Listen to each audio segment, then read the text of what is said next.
and we're live. Just slide over this a little bit. There we go. It looks like some kind of tyrannid organism. It does, Evergreen yeah. tyrannid organism trying to engulf my head, which It's animated. I would actually prefer that to that going back to work for these last couple of days. Anyway. Yeah. So things are busy towards the end of the year, or not?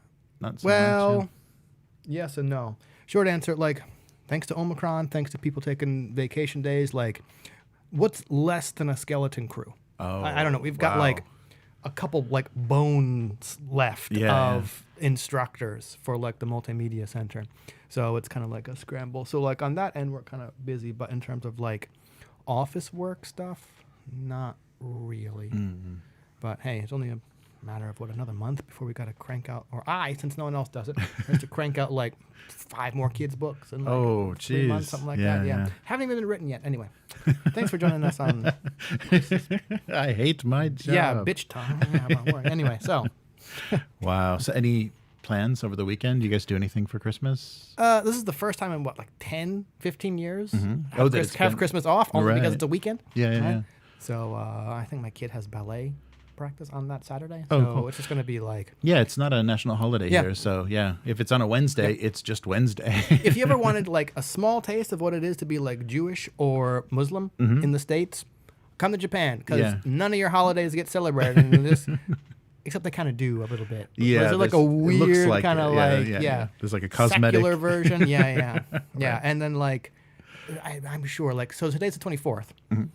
At like 11:59 or earlier sometimes, all the Christmas decorations are going to come down. Yes. And it's going to be Japanese New Year. So you're just right. So, yeah, that's the weird thing. Yeah, they got to clear everything out because there's no buffer at all. It's just so it kind of makes sense. It's like that's a kid holiday. Right. Yeah, we've talked before about how it's flipped. Like Christmas is date. Yes. New Year's is family. Right.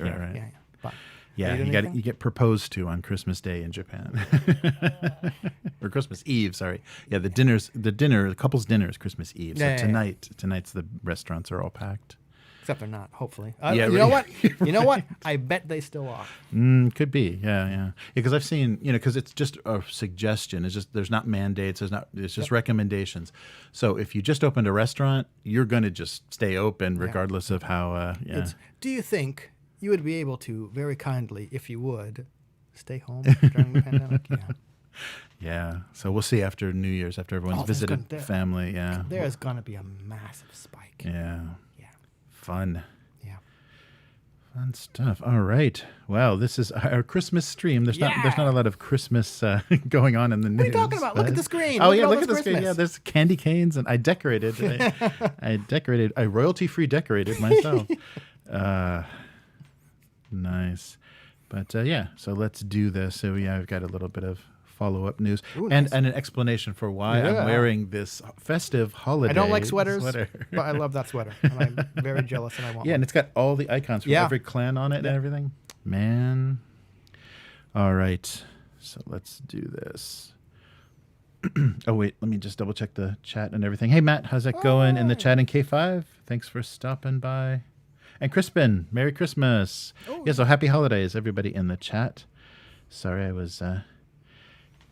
getting a little too anxious. Yeah, good to see everyone. And I think we just turned on one more viewer to Kokoro no Me, Jackson's band, listening to the music, starting up. So I put a link to the Bandcamp for them. Nice. And and I was thinking we should get Jackson to come in and do like an unplugged version of that. That would be so cool. And that would be might be something to plan in the new year. All right. So it'll be like Saturday Night Live, except not as funny or funny. But, and now the musical styling. Yeah, right. We could just I'll just do this, and the camera will pan over to the stage. Oh, we need a camera operator to do that, huh? Right. All right. Let's do this. Welcome to the Weekly. I'm Jeremy. I'm Chris. And this week on the holiday live stream of the Weekly, Dark Horse Comics feels the embrace. Okay. So this is a follow-up of something we talked about last week. Fantasy Trip STL Kickstarter. Oh, okay. Cursed City returns. and my Warhammer Awakening. Oh, all right. I'm trying to. Is this going to be like a letter written into like a Playboy, or like I'm going to have to wait and find out. Okay? Yes. All right. Well, let's start with a sequel to the one of the patrons, Matt, suggested we need some menacing music. Oh, okay. And maybe like some tendrils or some like Cthulhu-like tentacles coming onto the screen, because the Embracer Group has embraced yet another company. So Dark Horse Comics and all of their assets have been sold to Embracer Group. Wow. So Embracer Group is the Swedish-based video game. Basically, they were owning video game studios. And now they are starting to swallow up. This is an American comic book company. And previously, they paid $2 billion for Asmodee. Wow. They released the sale price. So, yeah, they acquired Asmodee for $2 million. So that's million or billion? I'm sorry, billion. Did I say? Yeah. Billion with a B. Yeah. Billion with a B. And so now, and everybody that's talking about when their company sells it, this is great synergy, this is great. Okay, they have to say that, right? They kind of have to say that. Yeah, you have to keep a good face on all this. So yeah, it's very strange. So an Embracer already owns, so as we talked about, Asmodee, THQ Nordic, Gearbox Entertainment, Deka Games, Koch Media, Saber Interactive, and a couple other smaller game studios. And the Dark Horse founder and CEO seemed pretty happy with this situation. He said, "I can't express the excitement I feel for Dark Horse. The Dark Horse moves into this new chapter of our history." So the synergies that exist, there's that word again, with the Embracer network of companies promises exciting new opportunities, not only for Dark Horse, but also for all the creators and companies we work with. So I guess, yeah. So he has had a number of compelling conversations with the Embracer CEO, and is very impressed with him. Conversation with like a gun to your head? Right. That's what I hear. I don't know. Yeah, so Dark Horse was founded in '86, so they've been around for a while. So they've published, like, they do Dark Horse Presents, so a lot of like kind of one shots, Sin City, Hellboy, and then they licensed a lot of big IPs. So they did I know them from Alien. Yeah, right. Comics, Alien, Buffy the Vampire Slayer, Star Wars, yeah. And so suspiciously or not, I don't know if this is just a coincidence, they just announced they're going to start doing Star Wars comics again. Okay. So, basically you would have thought that was all Marvel because it's Disney Marvel, but they just announced that they were going to start doing High Republic stuff. And then this news comes out. So, yeah, so they've got, the IPs continue. And so maybe that was the thing that was tempting, is if it is part of this Embracer Group, then they can kind of do comics and games and board games all at the same time. That's what I was wondering. Like, okay, I have no idea how this stuff works, other than it sounds fairly sinister. Like, okay, so if the Embracer Group owns all this stuff, that means even if it's broken into separate little studios, I guess that means like all the studios can use the IP that's technically owned by the Embracer Group, is what I read. Yeah. Or I'm wondering. And I wonder if the Embracer Group has like... Because I'm thinking about the discussion we had in the summer about like DC switching distributors. Oh, right. Mm-hmm. I'm wondering if the Embracer Group is going to be different channels, but I wonder if through like board games and stuff like that, they have a distribution network, especially in Europe, if that's kind of where they're based. I mean, I'm sure this. Okay, I don't know this. The sense I get is Dark Horse, high level, C-level people going, money, yes please, right? Yeah. But maybe less cynical. They go, we now have distribution network in Europe. Right. Yeah, which may be something Dark Horse didn't have before. I have no idea. Yeah, because American comics are not, and they're not doing well right now. So this may be a real benefit if they're going to be doing IP, licensed IP products. Yeah, it may just be a kind of the everything can be kind of released. Like when they're talking synergy, it just might be that a board game, a comic, a video game all come out at the same time and help each other, help support each other. So this might be helping to kind of, make that possible, and especially in the EU. So, Yeah, we'll see. I'm not sure. I just if this keeps coming up, it's going to get really suspicious. You're going to wonder where this funding is coming from. Where did the $2 billion come from? Right. Well, I mean, because video games, the small video game studios, and now a comic book studio. It's like this isn't. Yeah, I wonder, but isn't it kind of? I guess that's possible. Yeah. A more positive possibility. Like, couldn't it be that, like, okay, now that we own all these things, I suppose if it comes too quickly, you're like, where'd you get all this money from? But like, the more you own, unfortunately, the more you can make with it potentially, right? And like, okay, that's how I envision business working, right? Hey, here's this thing we made. Oh, you like it? We got money. Let's make something else. Now we make more money, and we can use that to make more things, right? So yeah, I just hope this isn't, we're going to find out Tencent or something is like a big, investor in Embracer Group. It's like, okay, so now they own all Western media is Chinese funded. But on a happier note a smaller note, there's a short-term Kickstarter done by Steve Jackson Games, and I was really happy to see this. And even their wording, like how they talk about this stuff, is so refreshing after dealing with bigger companies and people, publicly traded companies that have to talk a specific way and have to protect themselves. So the Fantasy Trip, the fantasy system and setting by Steve Jackson Games, just launched a Kickstarter where they are offering STL files, so files that you can print yourself of their, calling it the foes, the baddies of their Fantasy Trip setting. So $15 gets you all 41 miniatures that they designed. And this is the same sculptor that's been doing Car Wars miniatures and stuff for them already. So they have this relationship. So you'll have 2 different orc clans, the several skeletons, 9 octopi, and the Long Lenkin. So these are all officially downloadable miniatures, and they even on their website and Drive-Thru RPG have a test STL for you to download of one of the octopi, and they're great. They're the Fantasy Trip setting has that as a race, like or not bipedal, but like walking upright. Upright walking out of water octopus with swords and shields and magic users and everything. So as a actual fantasy race. So that's the octopus is one of the free downloads, either from Warehouse 23 or Drive-Thru RPG. So you can test and take a look at what the sculpts look like. Oh, and also if your printer will handle it. Yes, right. So it's a good thing to be able to try before you buy. And also, the difficult thing about Steve Jackson Games is they don't, for their Kickstarter, ship outside of the U.S. Right. So it's U.S. only. So they do offer several pledge levels of all their previous supporting materials for the Fantasy Trip, like Melee, the box sets for Melee and Magic and everything. But those are only shipping to the U.S. But it was really nice to see when they were talking about the project. So they're going to be supplied pre-supported and unsupported if you want to do it yourself.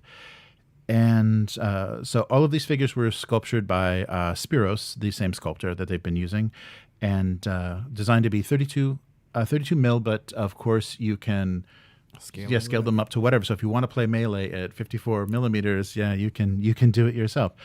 So this is their first campaign, so kind of a pilot project. Right, okay. And so we may seriously enter the field of miniatures, completely play at home.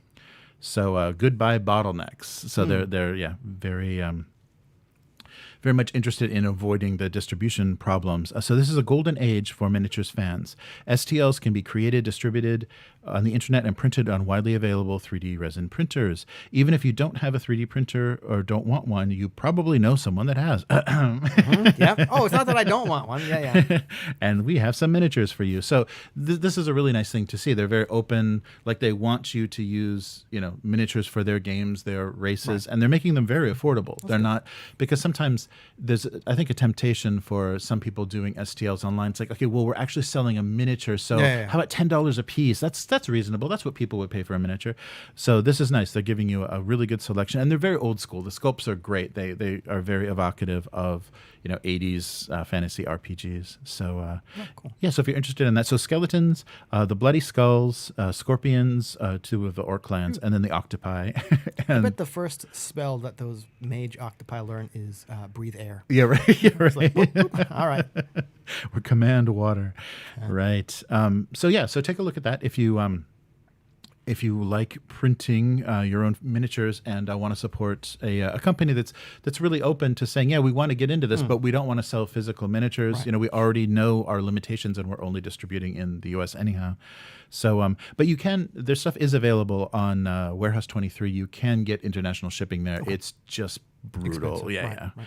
So that's why I think they avoid it for Kickstarters, just so they can have a better idea of the overall cost. And also not to eat anything that was money that was earmarked for something else because the price of international shipping changed. Yes, yeah, right? That's exactly. The thing. It's like, I don't blame people who only ship domestically because you're like, we're not going to do that calculation. We can't predict it, and we don't want to take a bath. Right, yeah. And sorry, you know, the guy that sculpted all these miniatures, we can't pay you what we thought we could because the money, money got eaten up. Yeah, so that's a good thing. Yeah, and so definitely support that. And we'll have to try some Fantasy Trip. I got the big mother of all boxes during lockdown, so we'll have to. Sorry, did it end? And it's got a. Can you specify when during lockdown that was? That's right.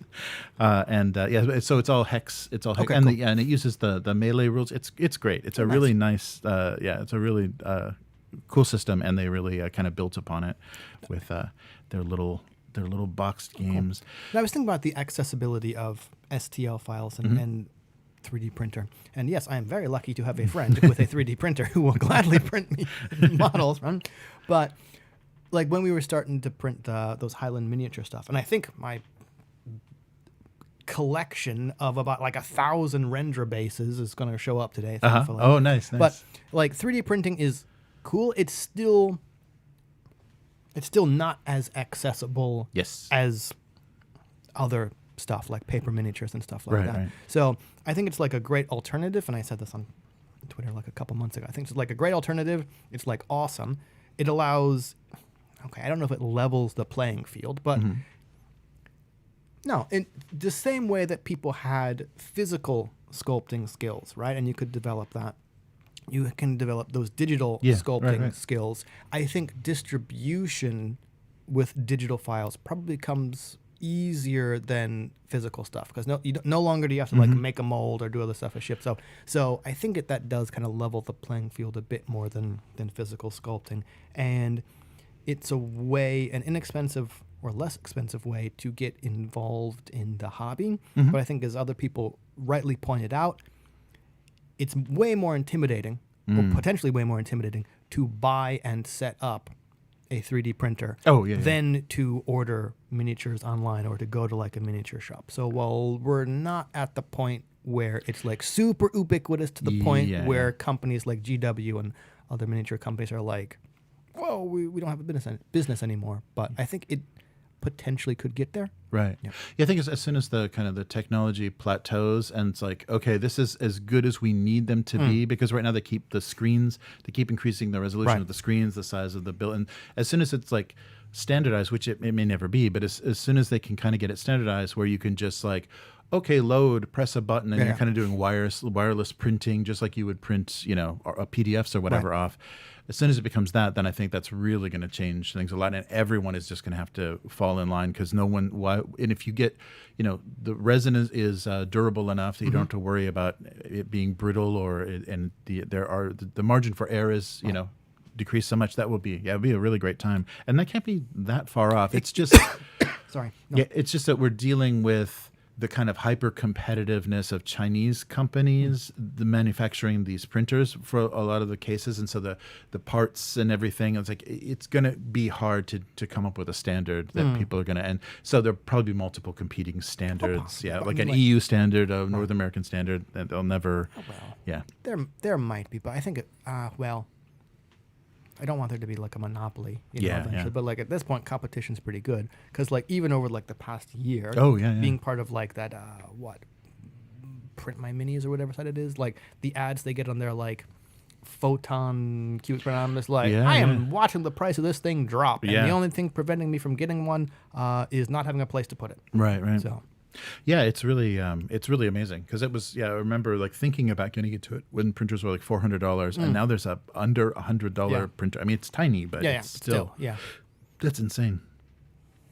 Well, let's pivot to a company that doesn't talk about anything, will never tell you what they're thinking, will never tell you what their problems are. So as opposed to Steve Jackson Games that are just like, hey, we might get into miniatures if you guys enjoy this Kickstarter. Warhammer, so Games Workshop has announced that a game that suddenly disappeared and that was discontinued is back now. Okay. And we don't know why. We don't know why it disappeared. We don't know why it's back, but it's back. Ooh. So Cursed City. So Cursed City was the kind of Warhammer Quest style, kind of dungeon crawling, tile laying, Age of Sigmar based. So this is an original setting, though. The city that this is based in is original kind of Age of Sigmar setting. And it was out earlier, last year, and then suddenly, and they thought it was going to be another Blackstone Fortress, where they were going to, do several expansions and have a whole kind of narrative, campaign. So the expansions would let you continue playing, and so cooperative fantasy board game just disappeared. So some shipping, some production, something. Brexit, something caused this to just be eliminated. And so it was very shocking for people because they pushed the obviously there were miscommunications. People were pushing this so hard, and the production people are like, I don't know if we can make any more of these after this initial run. The rumor that I heard is that they did when it came out in 2020, the production, like the factory said, we can't do any more of these until 2022. Oh, really? And so that then they just said, okay, well, we can't advertise this anymore. Let's take it off the website. We don't know if we're going to print anymore. So it suddenly became this like mysteriously limited edition game. So it's going back into production next year, and they have announced expansions. So they are going to continue the story. And people have kind of put together, because they did a weird release of vampires. This is kind of a base. The big bad is a vampire. Yeah.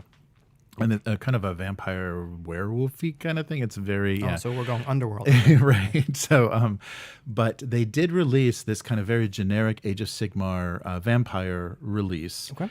And it was all these kind of hero characters, and it looked just like the characters that are going to be in the expansion. So they already could produce the miniatures. So obviously there was some bottleneck with card, production of the supporting materials and getting them into, the UK or whatever, wherever they're distributing from China in a reasonable, schedule and a reasonable price.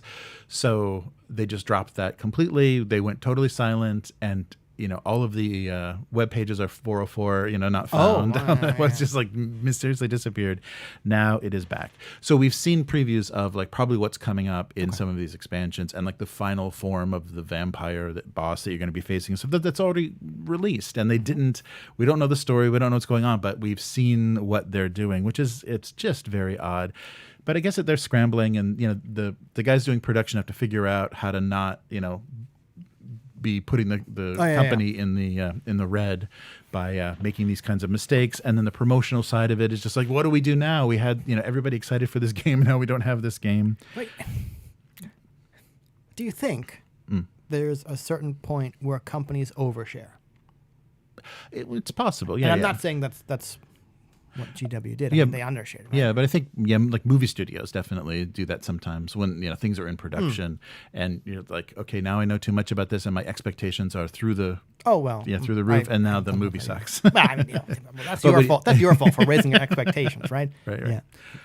Don't have hopes and dreams. Yeah. Hope is the first step on the road to disappointment. How's that for your Warhammer 40,000 quote? Yeah. Merry Christmas. Right? Yeah, Merry Christmas. No, I don't know. Maybe it was one of those things where, like you said, there were just too many unknowns, and I mean, who knows? They may have needed to maintain positive business relationships with people. And so it's like, you know what? In this case, sorry, customers, saying nothing is, why did I make that? I don't know. Saying nothing is better than promises we're not going to be able to keep, or things that may later then be untrue through no one's fault, just the calamity of errors kind of stuff. But I mean, something. Just say, sorry, we don't know whether we will. We probably will not be able to continue production at this time. Sorry. Yeah, and this was right at in the midst of every one of their limited releases sold out so fast that nobody had access to them. Then they started to do like with the new Kill Team, made to order. So if you don't get one of the original releases, we'll keep this in production and make sure you'll eventually get one, maybe up to 6 months later, but you'll eventually get one. So they're trying to make these concessions and try to. It was just like their communication is so bad, and I think it's just because now they are a toy company. Like now they've got always been a toy. Well, yeah, but they've got like a Hasbro exec, like leading this stuff, and Hasbro doesn't show their cards at all. And so you're not. So that mentality might just be, why are we telling anybody anything? They get what they get. STF, shut the fuck up. Enjoy your little plastic people. Right. Be happy that we gave you this at all. Yeah, so kind of mysterious. So I'm happy that this is eventually going to happen because it's a great looking game, great miniatures, and fun like gothic fantasy setting. But apparently, it inspired or brought to prominence a fairly quick style of painting. I forget what it's called, but basically, and I also forget on whose channel I saw it. Basically, you do everything black, and with either like spray, you kind of do a double zenithal. One side is a warm light, the other side is a cool light, and you don't actually do like color on the miniature. You just do the light. Like this side is red light, this side is blue interesting. Light. Yeah, like movie posters. Right. Oh, wow, interesting. Yeah, so that does seem pretty. Oh, cool. Interesting, and I think because Curse City is supposed to take place like underground. That's kind of everybody being hype for this game and kind of coming up with that scheme is what. I mean, it existed before, but it kind of. Everybody started doing it around this time. Oh, so interesting. It'd be cool to try that. Yeah. Well, we'll see those miniatures again. They'll come back into and a lot of the characters from the board game were released for Age of Sigmar. It's just not very playable because they're just these hero characters. I can't really fault GW for that. I mean, why not? You have these miniatures. Why not? Well, and the tooling is their biggest expense for the miniature. So they've got to get some money back from that. Unlike my company, who will spend weeks working on a lesson that runs half an hour and runs once. and we beg them to replay stuff. Nope. It's just like, at least be smart. Let's make this for lots of lines and systems and make sure it's usable for other stuff. Yeah, that's smart. Wow. My company is not. Yeah, all right. Well, okay, so I take back all my criticism of Games Workshop. Oh, okay. Because I've had an awakening. Oh, yes, right? I wanted to hear this. Yeah. So as you can see from my orky, ugly sweater, I'm celebrating this holiday season. This holiday season, in love with Warhammer. I'm finding my love for Warhammer. I'm going to make myself a good customer for Games Workshop. Okay. I'm going to do whatever I can, and the reason for this is. They recently posted their stock dropped about 25%, right? Wow. So they've had a big loss. Yeah, they've had a big loss. But you know what that means? Cheaper prices? No, all the racists and the fascists and the sexist, homophobic people are gone. They have left the hobby. Yeah, 25 in that 25%. That must have been all of those people. So now the hobby is safe for me to enter. Okay.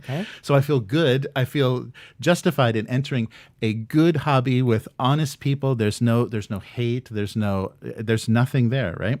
So where did that come from? Okay.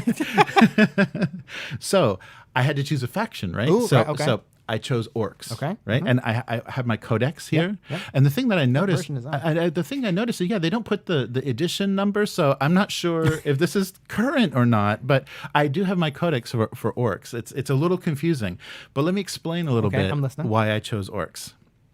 So first, they're the only vegan option in Games Workshop, right? Okay. So everything else is meat. Yeah, so I figured this is good. This works for me. They're fungal based. Okay. Right? They're non-binary. Okay, yeah. Asexual. Yeah. Right. And they're green, but they used to be like really green. Right. Like too green. I've got green friends, right? But these were green orcs. Now they're a little bit, they're a little bit less green. So I feel like I can get into that. And they've got really cool catchphrases. They say things like, wow. Like when they're surprised, they go wow, like when they see something I don't really imagine cool. orcs talking like that, but okay. They go wow. I've only seen this written, Oh, yeah. so I don't know what they sound like. But they go wow. They're like wow, it's amazing. Like I think that's what they're saying, and they say this other thing. They go daka daka daka. Like remember like Fozzie Bear and the Muppet Waka, Show. waka, Yeah, waka, right. daka, daka. So when they tell a joke, people know. Oh, you're just kidding, right? Daka daka daka. I love that. That's so clever. That they're and they hate hummies, I guess. I've only seen all this stuff written. I mean, it's in the book, and I never heard anybody say this, and I don't know what those are. I've never seen any hummy miniatures, but is it maybe like Hummels, or there's something that they're referring to? They hate them. They're puny, and obviously Hummels do smash easily. Yeah, right, and they break easily. Right. And the thing that I really admire is that the latest release, the Beast Snagas, right? Okay. So they are riding giant squigs now. So they're going to be ready for the conversion away from combustion engines and fuel. So when the EU and North America say no more fueled cars, the orcs are going to be fine. I mean, their carbon footprint is going to be practically nothing. How big is the footprint of Mork and or Orc? Well, I didn't think about that. But lastly, the thing, and especially during this holiday season that just touched me, that was so amazing, is they have this amazing character that they created last year, and they've repeated again this year. Okay. A Marxist goblin Santa Claus. Okay. Right? Right? The red gobbo, right? Yeah. So communism is like cool with the kids. And so they've got this like little communist Santa Claus. Was it that's right. It's the Christmas season. It's the red gobbo. Yep. Yeah. So, I think a company like GW, like a giant capitalist monster that's just, greedy and takes advantage of every weakness of their customers.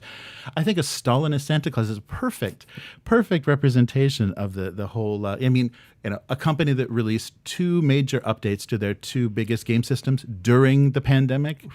That's amazing. I mean, they're thinking about the people. They really care about the people. Were those releases free?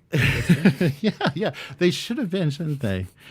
But so that was my awakening, and I've really come around. And now, actually, this is all just a bit. This is all just a bit. And what I wanted to promote is we have a new release for the holidays, Christmas nights. The corporate profile for Mega Corporation Capital comes out.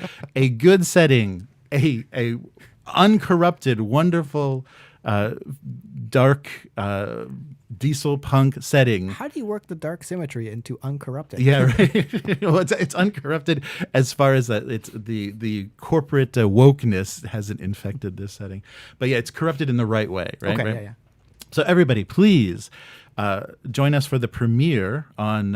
It will be Christmas, the evening, 5 p.m. Okay, cool. West Coast time, Christmas Day, December 25th, for the corporate profile of Mega Corporation Capital. It's nice. Over 30 minutes of background for Capital. So we're going to do the 4 basic Mega Corporation profiles that kind of weren't covered in the.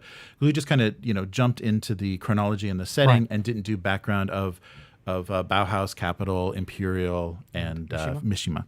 So you'll get all the background of kind of how they're structured, how they're based, and kind of a little bit how they play in Warzone, a little bit of all of that, and then all of the name characters as well. Cool. So forget the orcs. I can't actually bring myself to commit. And Hero's going to have to write a whole bit on like the pros of Tyranids and how they're like big recyclers. And all that kind of stuff. Yeah. Waste not, want not. So I tried to be good.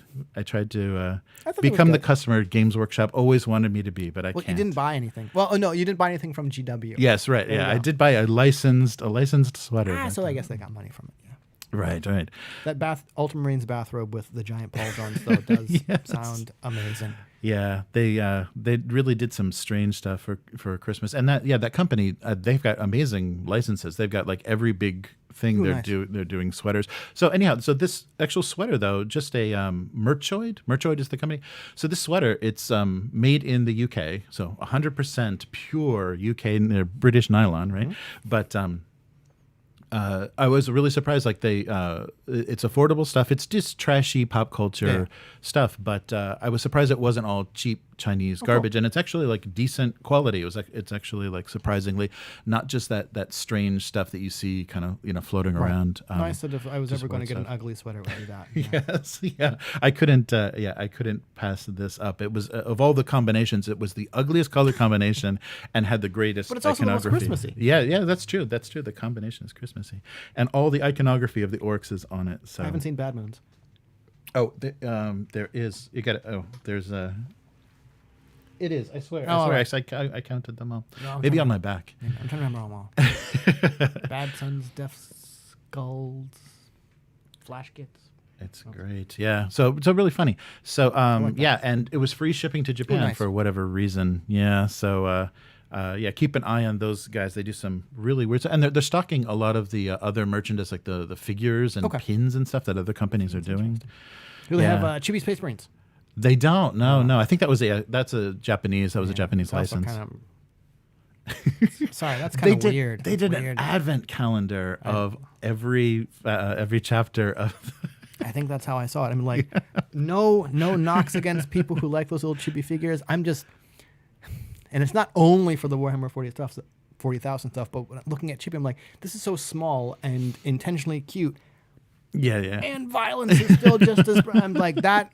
I kind of can't get past that combination. Yeah. Weird. But yeah, so that is it for our Christmas live stream.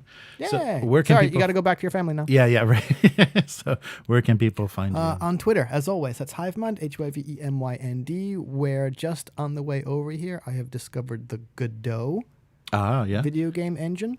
Oh, nice. Where like I had started looking at GB Studio, which the interesting thing about GB Studio is you can export it as like ROMs to then play on your actual old Game Boys, right? Oh, that's cool. Yeah. And hey, like I said, I think last time, limitation breeds creativity. Like there are some harsh limitations for the Game Boy. Definitely. Version 3.0 of that is having some trouble getting past antivirus software. Like stuff's getting flagged, so I haven't been able to export anything. But then I just found Godot, which is free, just like GB Studio. And the pixel art assets that I've spent far too much money on are way too big for GB Studio.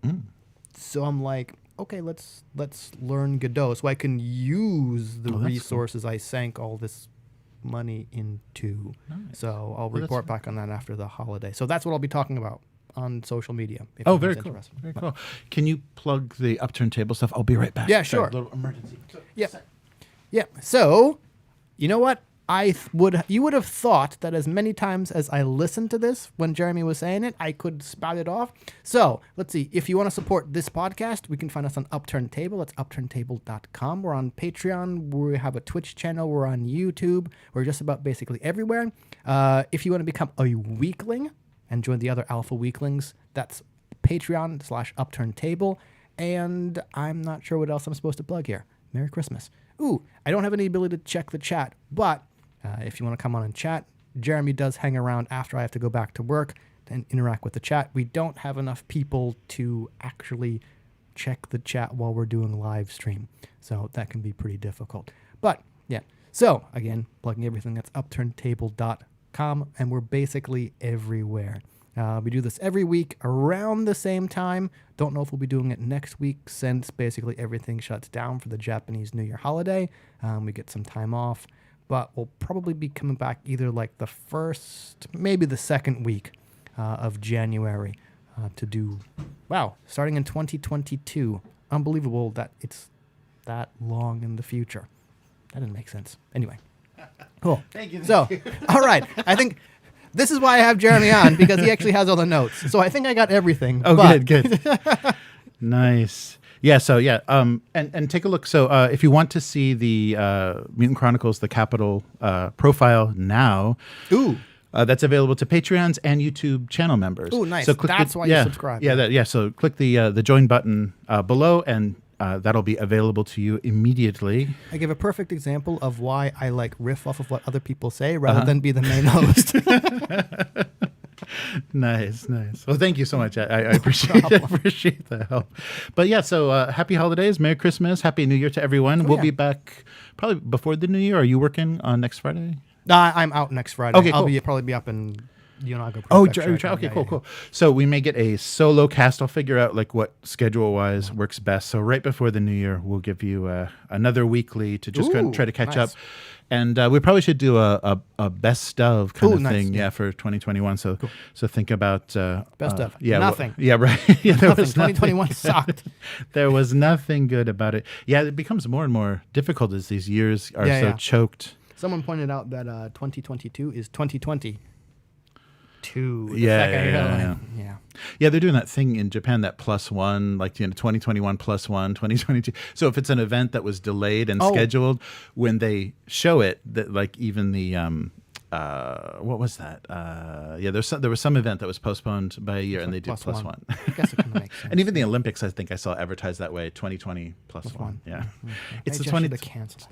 Nobody would have cared. No. And I love how the word of the year in Japan was gold because of all the gold medals Japan brought. I mean, just like this is like the 5th time you've chosen gold as the word of the year. Also, nobody.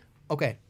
I'm sure the athletes who won the gold medal, that's an incredible achievement. Yes, congratulations on working that hard. General population, nobody fucking cared, right? It was kind of like, let's just cancel this thing instead of having all these influx of dirty foreigners into the country, bringing their COVID with them, right? Right.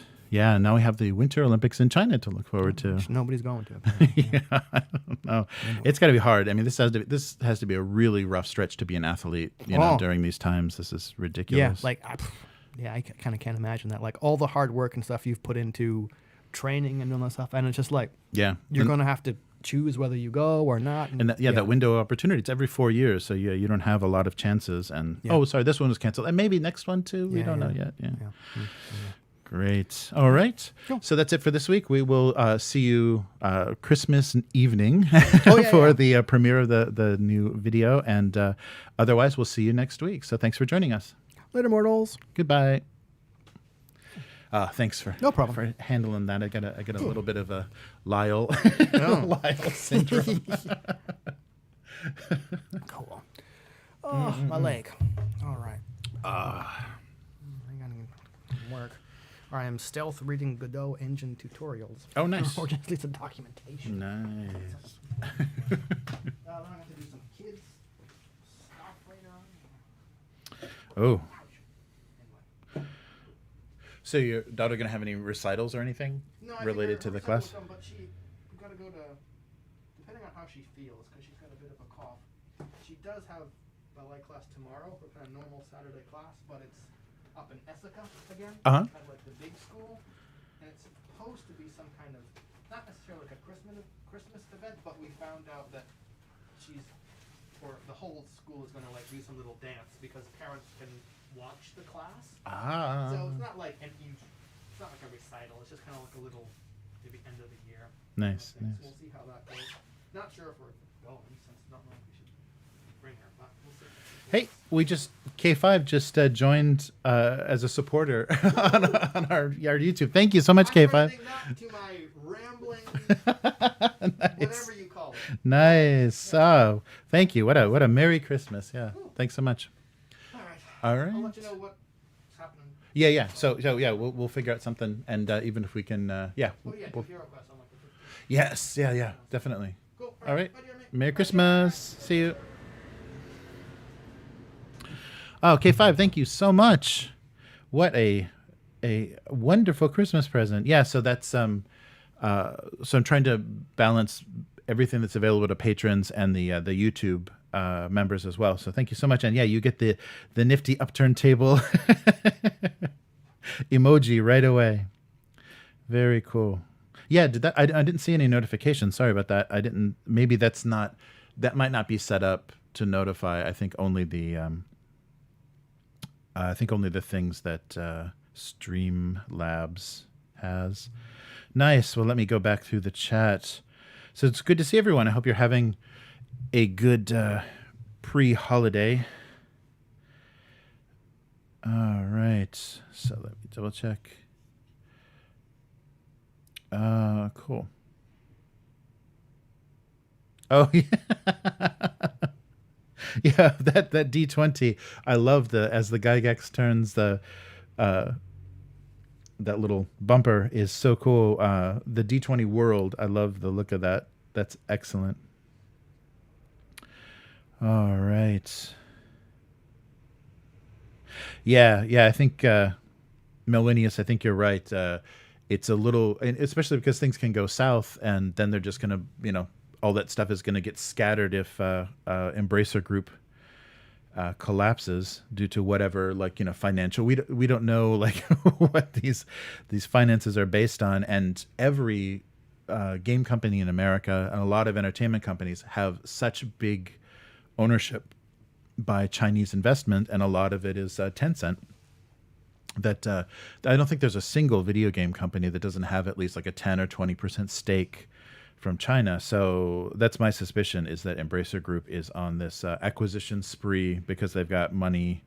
They got the money while they can. So $2 billion for Asmodee is crazy. Yeah, so I agree, Moenius. All that under one umbrella doesn't make me feel very confident about it. But I do, in a way, I'm happy that the founder and CEO of Dark Horse is happy with this relationship, and hopefully he got a good payday. Hopefully this means he's going to have good bonuses, and because that guy has worked hard, and I've always enjoyed what Dark Horse has put out. So let's see what happens.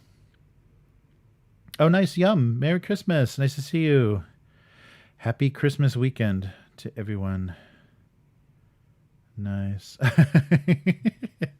And Matt said, yeah, I don't think anyone is actually in charge at GW. Yeah, I think they've gotten big enough to the size, they've gotten to the size where they've got these different departments that just don't communicate well because they have their own thing that they have to do. Like there's, people that are writing, people that are doing production, people that are doing, the sculpting and everything. Because I'm not sure, we haven't heard like how much they rely on contractors and, kind of when the Paizo story about them unionizing came up, we heard about how many freelancers they use to keep the costs down, and so we don't know what is true with if that's true with GW. So if these are all different employees, groups of employees in different departments, they've got terrible communication because they're probably just all working at things on different schedules, and the mass of that, the volume of that. I think when Fantasy Flight, before they sold to Asmodee, there was an interview with the head of Fantasy Flight Games, and they talked about having like 2,000 concurrent,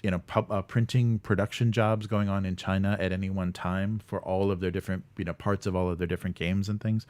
So it's got to be insane to manage that. And so I mean, you can't. It just would be nice if they could at least, admit errors and things. But maybe that's just too dangerous for their. They worry about their stock price too much, and that's just too dangerous.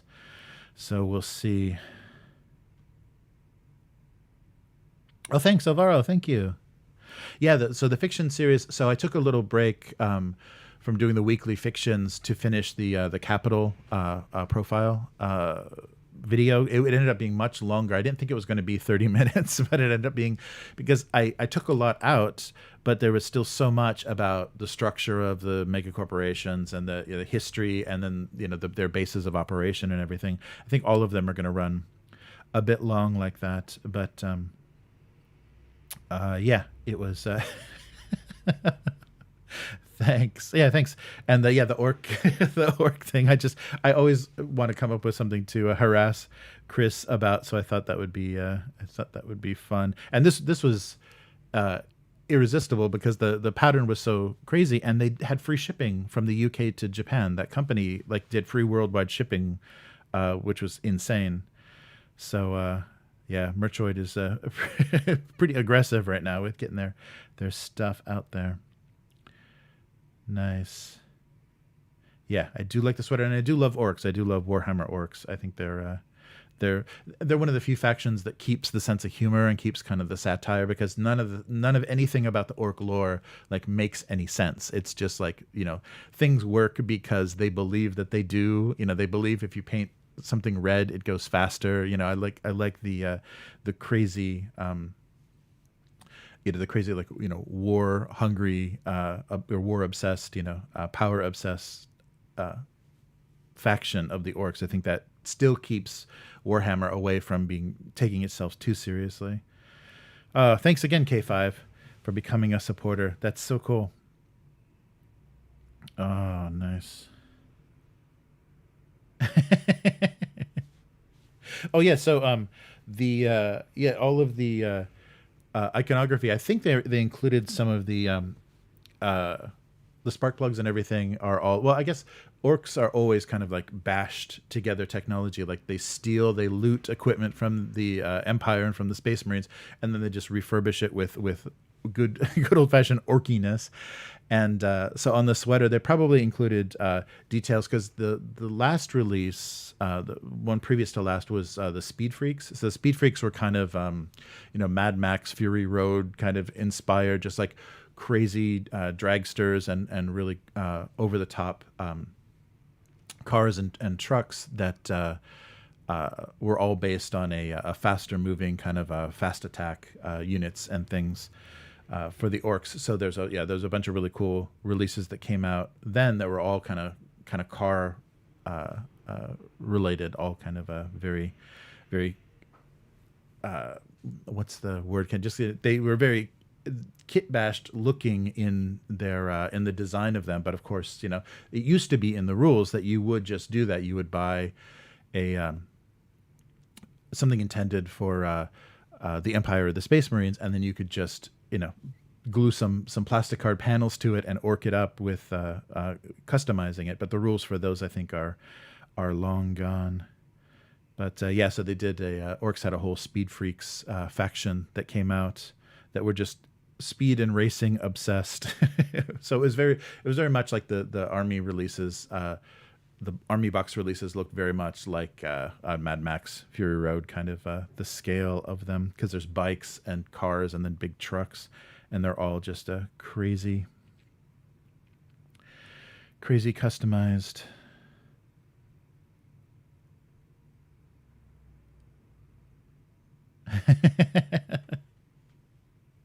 Yeah. I think the subscription. I think it's the same with if you're partnered. Sorry, I'm not answering the question. Yeah, Yum said he thought you had to have 25K subs to have a join button, but I think as long as you're partnered, they give you a join button. We've been partnered for just a little bit. Yeah, the red makes it go fast. Yes, Gonzalo, thank you for hanging out in the chat. Yeah, orcs are definitely still have that original like kind of Rogue Trader early 40K feeling. I don't even know what you're talking about, but you enjoy listening. Well, thank you. Nice. Well, it's great. I hope everyone has a good holiday weekend, and I'll be around. So on this channel, the video premieres the night of the 25th. So 5 o'clock Pacific time. So I guess it's 8 o'clock, 9 o'clock Eastern. And it's Sunday morning in Japan. But it's going to be it's kind of a long video. It's the longest longest single video. But and that's what took me so long too, is I was trying to make big decisions about if I should cut the capital, if I should cut the corporation videos for Mutant Chronicles into small pieces and release them as little parts, or just do a bigger video. And of course, when you do the bigger thing all at once, the production time and the writing and editing becomes much more colossal. My PC, by the time the video was rendering, was really really hurting, because there's a lot in that video. But I think it's nice. So these videos wanted to do the corporate videos for Mutant Chronicles. So if anyone's playing the RPG, they can kind of send their players to these videos and give them a good background. So if they want to decide like which faction, which corporation they want to base their character in, they'll at least have some background and know kind of the alliances and kind of hatreds amongst the different mega corporations, because that didn't come up in the original series that we did of the first Chronicle. We established kind of the history of the humanity, but didn't give you very much the structure of the original 4 mega corporations that left Earth. They, the new ones like the Brotherhood, the Cartel, and Cybertronic, we did kind of an explanation of the structure and the origin of them. So we wanted to kind of go back, and those 4 original mega corporations give you the whole kind of background, because especially their special forces units and the things that came out of the Warzone game. There's some really fun, flavorful background with a lot of the specific units and then the special units in the corporations. So yeah, so corporate videos will be the next big releases, and we'll keep doing the weekly. So weekly fiction will keep coming out, and then I of course was things that I cut out, things I cut out of the Capital video. I think I want to release then as shorter deep lore videos, because all of the secrets of Mars and the ruins and things that were found on Mars, kind of the main planet that Capital occupies. I didn't want it seemed like it in the overall structure, it seemed very distracting, but that might be a good thing to have as background, because there's a lot of, mystery and things regarding what was left on the previous planets, or on the planets previously by the ancients. So yeah, very cool. So look forward to more Mutant Chronicles in the new year.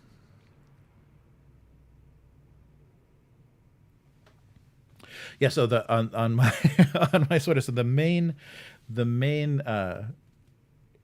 orc on the front, or the main orc iconography, I think is the Goths. The Goths are kind of the biggest, most aggressive. They have like a bull. Each of the orcs kind of use different animal iconography or whatever, because they're supposed to be tribes. They're supposed to be kind of primitive tribes.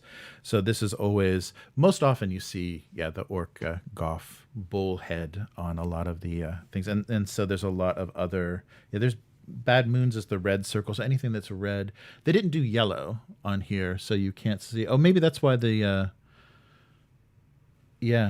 that's why you can. So, and there's more on the back too. The cool thing is, the sweater is actually different on the back and the front. The design is all crazy.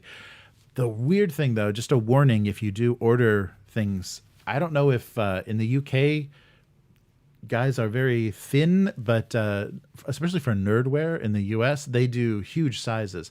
This is almost the biggest size they make, so it's like a 3XL, and it's really, I mean, I wanted to get like the most comically oversized one that I could, so I went several sizes above what I would normally order. But if I would have ordered an XL, I don't know if I could have worn it. It would have been like so like form-fitting and creepy, and for like pop culture nerd stuff, I was really surprised their sizes were so slim.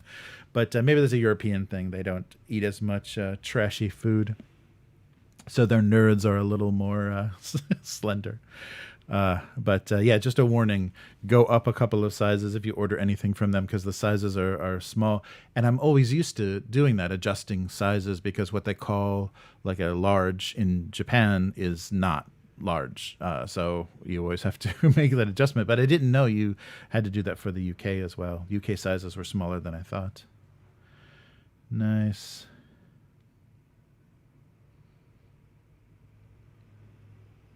Yeah, there are. So I've got a release. I'll keep putting out. There's what are we on? The Dark Legion. There's the 3 Dark Legion videos. So right now, the 4 subscribers of the YouTube channel, we have the 4 Dark Eden, and then the 3 Sebastian Crenshaw videos, and then I started to release the Dark Legion. So I should just catch them up. I should maybe not do weekly releases on YouTube, just catch them up to the same amount, because the Patreon is already well over like 2 hours of fiction, because there's I just started doing the Capital videos. So there was a release of the first Capital fiction. So but I think I'll just do that, because they don't the videos, I don't like how YouTube does their member videos, but it's good that it exists in some way, because you can't schedule them. Like I can't post a bunch of them and have them come out regularly. So I didn't want to flood the channel, but I'll put up the fictions, the videos for the fictions. So right now I think there's 8 of them. There's like about 90 minutes of the fictions, and there's more to come. I have another like half dozen that can go up on the YouTube channel. So I'll do that over the holiday break and kind of get things balanced. So both the Patreon and the YouTube members have everything. So thank you for supporting that. Hey Quark, how's it going? Happy holidays. Yeah, thanks so much for being a patron, and thanks for the comment on the The Capital Video. That's very cool. Nice. Yeah, right. Yeah, if you're orky size in any way, their sweaters don't fit. Yeah, it was just that was very surprising. But I was also very surprised by the quality. Like ugly sweaters, like most of the time, are just really cheap trash. And this is actually a made in Britain, like decent synthetic sweater. I'm not sure I would want to smoke cigarettes in it. I'm sure it's pretty flammable, but it's it was surprisingly good quality. Like usually that pop culture stuff is just so disposable that you don't really expect it to be re-wearable or to last at all. Oh, so Vara asked, so what's going on? Oh, so right now, I'm sorry. So right now, the Patreon has all of the audio fiction, but they are audio only. They're only posted as audio files. So they're on the RSS feed for the Patreon, and they're also available, like to download individually or just listen on the webpage.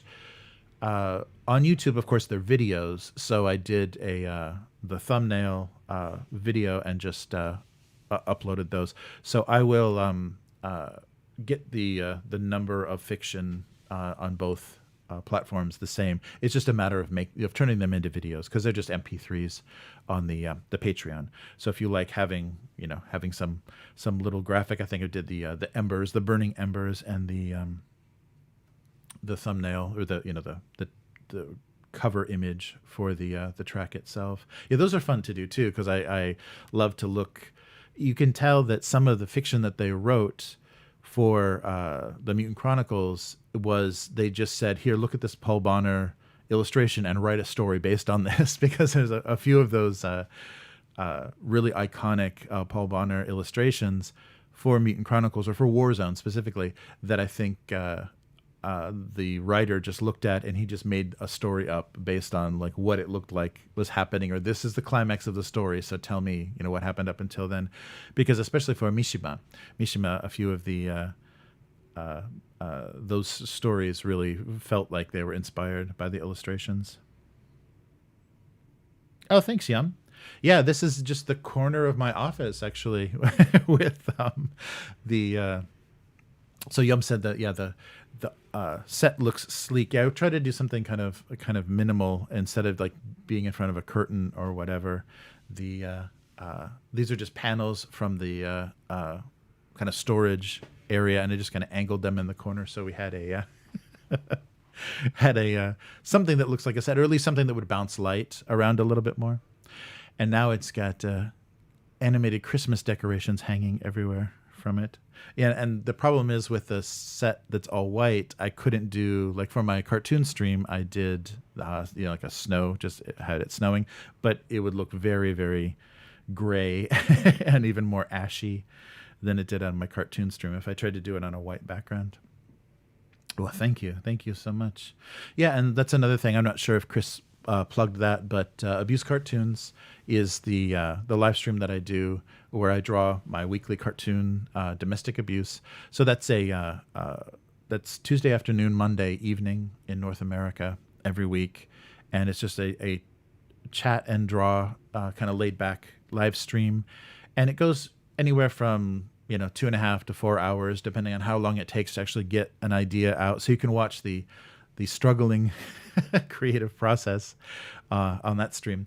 And I also bring stuff in from Japanese convenience stores. So I try to break things up a little bit and show you guys what's available here. Some seasonal stuff, or just some very odd, bar snacks and things that show up in Japan.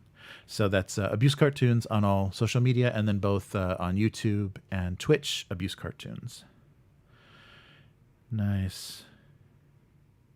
Oh, and so that stream, yeah, Yum. So Yum asked where the other stream is done. So this, I'm in downtown Osaka, in the office that that used to be, that's always been my workspace, but was a gallery for a while.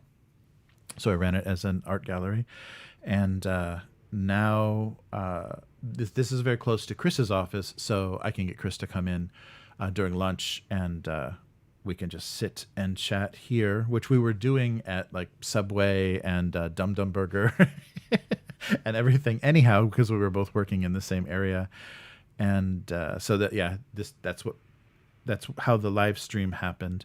So my cartoon stream is actually from home, and that happened during the pandemic. I had a really rough transitional period where I was actually trying to draw. If you can see the tablet that's sitting in front of me, I was trying to draw on this tablet with a webcam on top of it because I had no idea, like I had no setup at all at home when the lockdowns hit and everything. So, but previously I was doing everything out of this office, and the cartoon stream is from home, and I have a green screen. I put a green screen behind me for the cartoon streaming. So the Abuse Cartoons live stream is a green screen, so you see Photoshop behind me basically. But this is the corner of the office. The unused corner of the office became the recording studio. Nice. Yeah, Christmas lights. K5 asked if Christmas lights are a thing in Japan. They do put up Christmas lights, but the weird thing, because in Asia, like New Year's celebration colors are usually red and gold.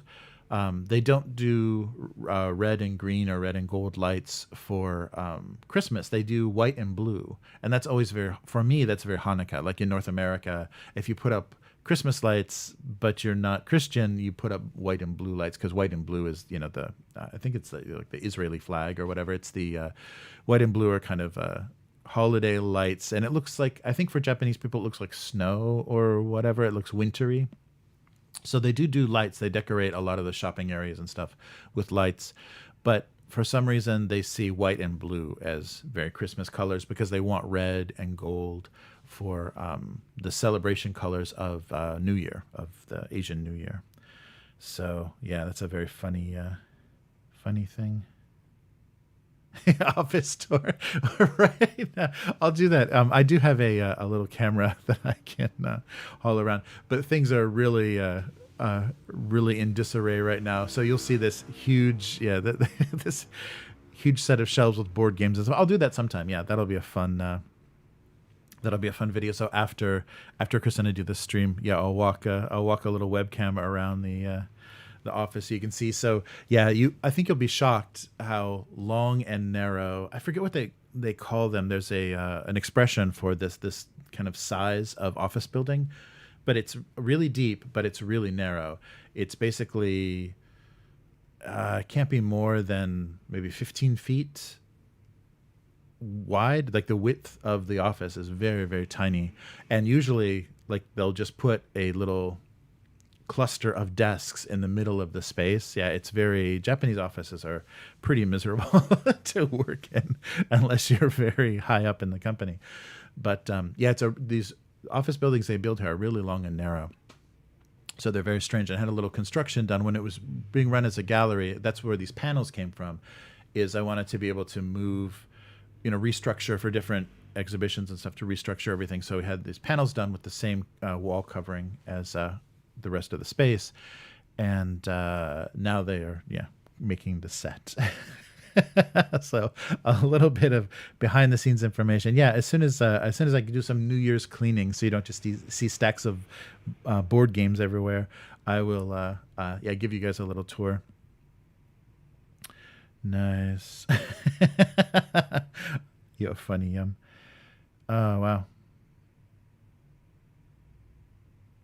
Yeah, isn't that funny, Quark? Yeah, the white and blue. I noticed that so much because that's how you could always tell like which houses were Jewish in the nicer neighborhoods, is because they wouldn't do the multicolored lights. They would only do white and blue. And I think it's because of the Israeli flag that became the kind of Hanukkah colors for Christmas. Yeah, and like Chris was saying before too, because you've only got a week between Christmas Day to the end of the year, Christmas is done. Christmas Day, they are throwing away all of the Christmas decorations and just clearing things out, because you have to start the New Year, and the New Year is the family holiday here.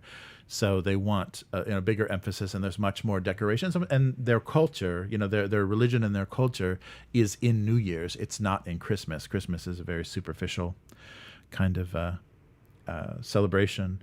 So yeah, Christmas just gets the bum rush every year in Japan. So they start it November 1st, so it goes on plenty long, and so by December people are tired of Christmas anyhow. So Christmas Day, they're done. Yeah, it's just out of here. Yes, that's true. Yeah, Quark says, yeah. So Quark says, yeah, at noon on Christmas, it's all gone. They just flip everything over to New Year's right away, because I don't think people even travel for Christmas. It's similar to our in North America to the relationship between Thanksgiving and Christmas. They're close enough that you don't travel twice to the same house for the same holiday. So it's a little bit, like, oh, so what do we do? There's two big dinner family holidays kind of in a row. And it's the same thing here. People are like, yeah, Christmas is the non-important holiday. So we won't travel to see our in-laws, but we'll, buy Christmas presents and have a little, family party at home. Nice. Yeah, Yum said, always get more excited for New Year's too. Yeah. That's true. That's the, once you're old enough too, like once Christmas is all work and no fun, then New Year's is a much more relaxing time to look forward to. Yeah. And that's good. New Year's Day is always a day off. Yeah, it's really good to hang out with everybody. And I'm so glad. Yeah, so I'll kind of I'll keep you updated about what's going on for the weekly next week. It may just be a solo. I may just do a solo thing from home if Chris is busy, or maybe I'll see what's going on, because a lot of people travel. So it'll be the 20. I'm sorry. A week from now will actually be, because 24th today. So yeah, it's going to be New Year's Eve. Yeah. So Chris will be with in-laws outside of the city. So that's good. That's right. 28th is the last working day for a lot of people this year. And then they don't come back until like the 4th, I think, is the next work day. So it's a shame though, because that used to be like literally Japan would kind of close down, at least for the 1st, 2nd, and 3rd of January. Everything would be closed. You were just stuck at your in-laws' house eating cold osechi, and that was like New Year's. But it's changed. Oh, I didn't put the Christmas decorations aren't there anyhow, so I won't put that up. But I didn't put the chat up. Sorry, guys. I'm trying to read it as best as possible, but the Christmas decorations are keeping me from going. Yes, that's right. Yeah, Yum, that's right. Year of the Tiger. Yeah, so we'll see. Yeah, so my daughter's a tiger. Yeah, so my mother-in-law is a tiger, my wife is a dragon, and my daughter is a tiger. So the most difficult possible signs for for Asian women to be, and I'm surrounded by them.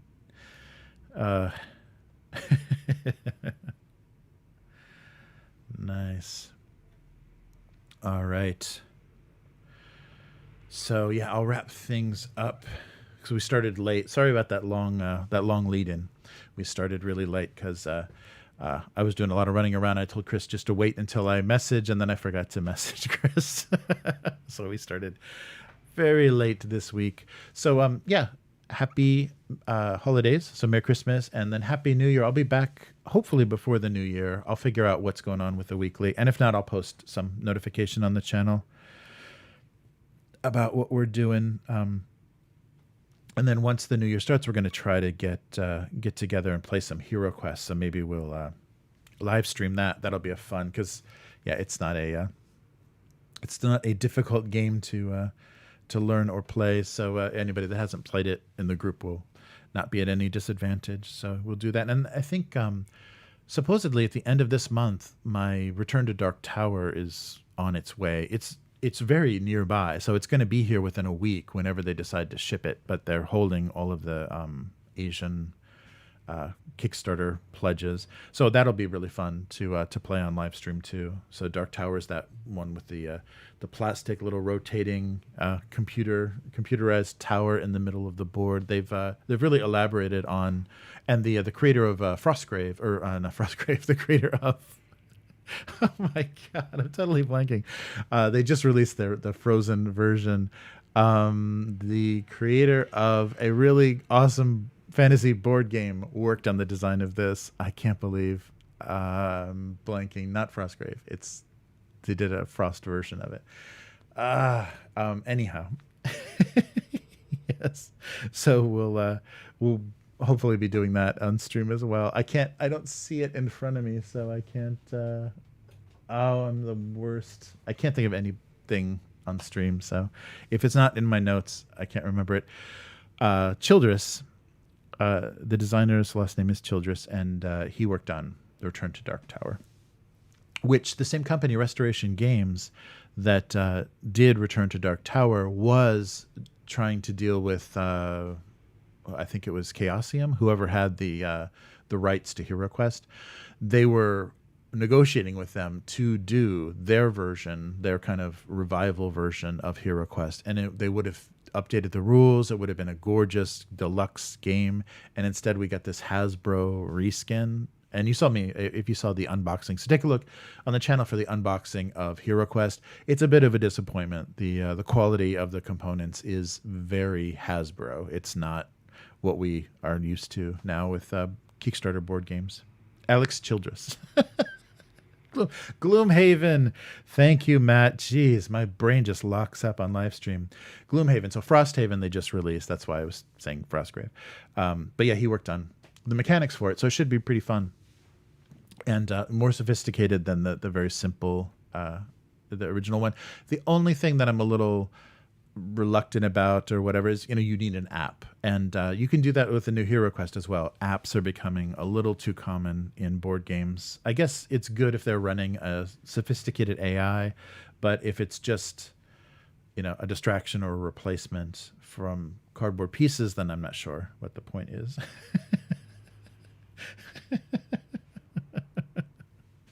So unprofessional. Oh man. All right. Well, everybody, have a great weekend and enjoy the downtime. I hope everybody is able to just take it easy. And I'll be back. So I'll be back for the Abuse Cartoons live stream on Monday night. And join me for the premiere of the Mega Corporation Capital corporate profile on Christmas evening. And some other things. I'm kind of thinking about some other things. There was something I was kicking around that was then suggested in the comments of one of the Mutant Chronicles fiction things. So I might, if I can get my hands on all of them, I might do readings of the Mutant Chronicles novels, like break them up into chapters. And I've heard they're not amazing, but they are, Mutant Chronicles. So it'll help with the setting and, kind of get you in the mood for that game. So everybody take care and have a very happy holiday, and I'll be back as soon as possible. So Merry Christmas, Happy New Year, and take care. Goodbye.